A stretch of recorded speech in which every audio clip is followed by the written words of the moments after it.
ആ പെൺകുട്ടിയെ ആ ഫോട്ടോ എടുക്കാനുള്ള സാഹചര്യം എന്തായിരുന്നു? അതായത് ഒറ്റയ്ക്കിരിക്കുന്ന ഒരു പെൺകുട്ടി, കരഞ്ഞുകൊണ്ടിരിക്കുന്ന ഒരു പെൺകുട്ടി, വേറെ ആരും കൂടെ കൂടെ ആരും പേരൻസായിട്ട് ആരും കാണുന്നില്ല. കുട്ടിയുടെ കയ്യിൽ ഒരു ബസ് ടിക്കറ്റും 20 രൂപയുടെ 2 നോട്ടുകളും കണ്ടു. അപ്പോൾ അവർക്കൊരു സംശയം തോന്നിയിട്ട് അവർ ഫോട്ടോ എടുക്കാനുണ്ടായത്. പക്ഷേ അവർ മറിച്ചന്നേരം ഒന്നും സംശയിച്ചില്ല. അതില്ലെങ്കിൽ അയാൾ വിളിച്ചപ്പോൾ പറഞ്ഞത് മറിച്ചെന്തെങ്കിലും സംശയം തോന്നിയിരുന്നുവെങ്കിൽ ട്രെയിനിൽ ഭിക്ഷയാചിക്കുന്ന ടീമുകളുടെ ഏതെങ്കിലും കുട്ടിയാണ് എന്നാണ് അവർ ധരിച്ചത്. ഇല്ലെങ്കിൽ അവർ അടുത്ത പോലീസ് സ്റ്റേഷനിലെയോ അല്ലെങ്കിൽ അവിടെ തന്നെയുള്ള പോലീസ് ഉദ്യോഗസ്ഥരെയോ റെയിൽ അലർട്ടിനെയോ ഒരു സ്ഥിരം യാത്രക്കാരെയാണ് ട്രെയിനിലെ യാത്രക്കാരെ. അന്നേരം ഒരു മിസ്സിംഗ് ആയ കുട്ടിയാണ് എന്ന് അവർക്ക് തോന്നിയില്ല. പക്ഷേ കരഞ്ഞുകൊണ്ടിരിക്കുന്ന ഒരു കുട്ടിയായതുകൊണ്ട് അവർ ഫോട്ടോ എടുക്കുന്നുണ്ടായി. ഒരു കുട്ടിയായി സംസാരിക്കുകയോ ഒന്നും ഉണ്ടായില്ല. ഫോട്ടോ എടുക്കുന്ന സമയം ഏകദേശം എവിടെ വെച്ചാണ്? 1:30 മണിയോട് കൂടിയാണ്. 1:30 മണിയോട് കൂടി. അതിനുശേഷം അവർ ഇത്ര വൈകാൻ കാരണം എന്തായിരുന്നു സാറേ?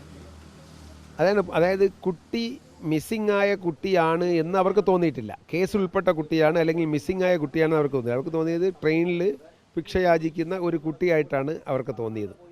എന്നിരുന്നാലും കുട്ടി കരഞ്ഞുകൊണ്ടിരിക്കുന്നതുകൊണ്ട് അവരൊരു ഫോട്ടോ എടുത്തു. പിന്നീട് നമ്മുടെ DCP അദ്ദേഹത്തിൻ്റെ നിർദ്ദേശപ്രകാരം സൈബർ സെൽ തയ്യാറാക്കിയ ഒരു ക്ലിപ്പുണ്ട്. കുട്ടി മിസ്സായതായും ബന്ധപ്പെടണമെന്ന് കാണിച്ച ആ ക്ലിപ്പ് കണ്ടിട്ടാണ് രാത്രിയായിരുന്നിട്ട് പോലും ആ കുട്ടി തിരികെ വിളിച്ചത്. പിന്നെ നെയ്യാറ്റിൻകരയിലും പിന്നെ കന്യാകുമാരിക്കിടയിൽ എവിടെയും ഇറങ്ങാനൊരു സാധ്യതയുണ്ടല്ലോ അല്ലേ? അതൊരു ചാൻസ് ഉണ്ടെങ്കിൽ തന്നെ ഞങ്ങൾ കന്യാകുമാരി ട്രെയിൻ കുട്ടി അമ്മയുടെ അടുത്ത് നിന്ന് പിണങ്ങി പോകുന്നത് കൊണ്ട് ട്രെയിൻ നിർത്തുന്നത് വരെയും പിന്നെ അത് കഴിഞ്ഞ് വേറെ കന്യാകുമാരി അറിയില്ലല്ലോ സാർ. അല്ല, ട്രെയിൻ നിർത്തുന്നവരെ, അതാണ് ട്രെയിൻ നിർത്തുന്ന സ്ഥലം വരെയും പോകാനുള്ള ചാൻസ് ഉണ്ട്. അതുകൊണ്ടാണ് DCP അദ്ദേഹം കന്യാകുമാരി SP-യുമായും ഇവിടെ നാഗർകോവിൽ SP-യുമായിട്ടും സംസാരിക്കുകയും RPF-ഉമായിട്ട് സംസാരിക്കുന്നുണ്ടോ സാറേ? തെരച്ചിൽ തുടങ്ങിയോ അവർ? അത് മുതിർന്ന ഓഫീസേഴ്സ് തുടങ്ങിയിട്ടുണ്ട്. അതിന് മുതിർന്ന ഓഫീസേഴ്സ് സംസാരിക്കുമ്പോൾ സ്വാഭാവികമായും അന്വേഷണം തുടങ്ങുമല്ലോ.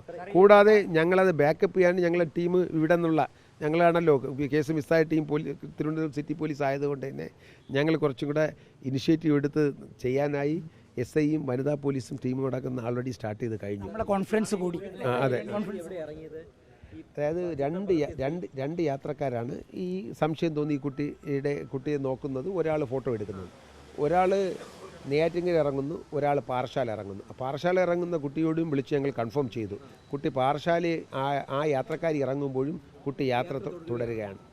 അതുകൊണ്ടാണ് കുട്ടി ട്രെയിൻ എവിടെയാണോ നിൽക്കുന്നത് അതുവരെ പോയി കാണുമെന്ന് ഞങ്ങൾ കരുതുന്നത്. എന്നിരുന്നാൽ തന്നെയും ഡെപ്യൂട്ടി പോലീസ് കമ്മീഷണർ അദ്ദേഹം കന്യാകുമാരി SP-യെയും അതേപോലെ നാഗർകോവിൽ SP-യെയും രണ്ടുപേരെയും വിളിക്കുകയും അത് കഴിഞ്ഞ് തുടർന്ന് കന്യാകുമാരിയിൽ നിന്ന് വീണ്ടും കുട്ടി മറ്റൊരു ട്രെയിനിൽ പോകാനുള്ള സാധ്യത തള്ളിക്കളയാൻ ആവാൻ കഴിയാത്തത് കൊണ്ട് അത് മുതിർന്ന ഉദ്യോഗസ്ഥർ റെയിൽവേ പോലീസുമായിട്ടും മറ്റും സീനിയർ ഓഫീസേഴ്സുമായിട്ട് ഒരു IG അദ്ദേഹവും ഡെപ്യൂട്ടി പോലീസ് കമ്മീഷണർ അദ്ദേഹം ബന്ധപ്പെടുന്നുണ്ട്. അപ്പോൾ ഫർദർ ഇൻറ്റർസ്റ്റേറ്റ് സഹായം സീനിയർ ഓഫീസേഴ്സ് അവർ തമ്മിൽ ബാച്ച്മേറ്റ്സ് അങ്ങോട്ടും ഇങ്ങോട്ടും പരിചയമുള്ള ആൾക്കാരായതുകൊണ്ട് തന്നെ അവർ അതിൻ്റെ രീതിയിലുള്ള അന്വേഷണം തുടങ്ങിക്കാണും. അതിനെ ബാക്കപ്പ് ചെയ്യാനായിട്ട് ഇവിടെ നിന്ന് ടീം ഓൾറെഡി സ്റ്റേഷനിൽ ഇറങ്ങിയാൽ CCTV-ന്റെ സാധ്യത എത്രത്തോളം? സ്റ്റേഷനിൽ ഇറങ്ങിയാൽ CCTV-ന്റെ സാധ്യത എത്രത്തോളം ഉണ്ട്? ഏതെങ്കിലും സ്റ്റേഷനിലായാലും ഇറങ്ങിയാൽ ഉറപ്പായും ലീഡ് കിട്ടിക്കഴിഞ്ഞു കുട്ടിയെ കണ്ടെത്തും. ഉറപ്പായിട്ടും സുരക്ഷിതമായി ഈ രക്ഷിതാക്കളുടെ കയ്യിൽ ഈ കുട്ടിയെ മജിസ്ട്രേറ്റിന് മുമ്പിൽ ഹാജരാക്കി കൊടുക്കാൻ പറ്റുന്നുള്ള ശുഭാപ്തി വിശ്വാസത്തിലാണ്. ഉറപ്പായും പോലീസ് ഇത്രത്തോളം, അതായത് നമുക്ക് കഴക്കൂട്ടം വരെ CCTV കിട്ടിയുള്ളൂ. പിന്നെ കുട്ടി ഒരു ബ്ലാങ്ക് ആയിരുന്നു, കുട്ടി എങ്ങോട്ട് പോയി എന്ന്. ബസ് കയറി പോയതുകൊണ്ടായിരിക്കും. അപ്പോൾ ഇതുവരെ കിട്ടി. അതുപോലെ ഇതേപോലെ ഈ പറയുന്ന നിങ്ങളുടെ ഈ മാധ്യമപ്രവർത്തകരുടെയും അതേപോലെ നമ്മൾ ഇപ്പോൾ സോഷ്യൽ മീഡിയ ഇതും കൊണ്ട് നമ്മുടെ ഈ കുട്ടിയുടെ പടവും ബാക്കിയുള്ള ക്ലിപ്പിങ്ങും ബാക്കിയുള്ള കൂടുതൽ ആൾക്കാർക്ക് നാളെ രാവിലെ വരുമ്പോഴത്തേക്കും ഇതിനെ എത്തിക്കഴിഞ്ഞ് കാണും.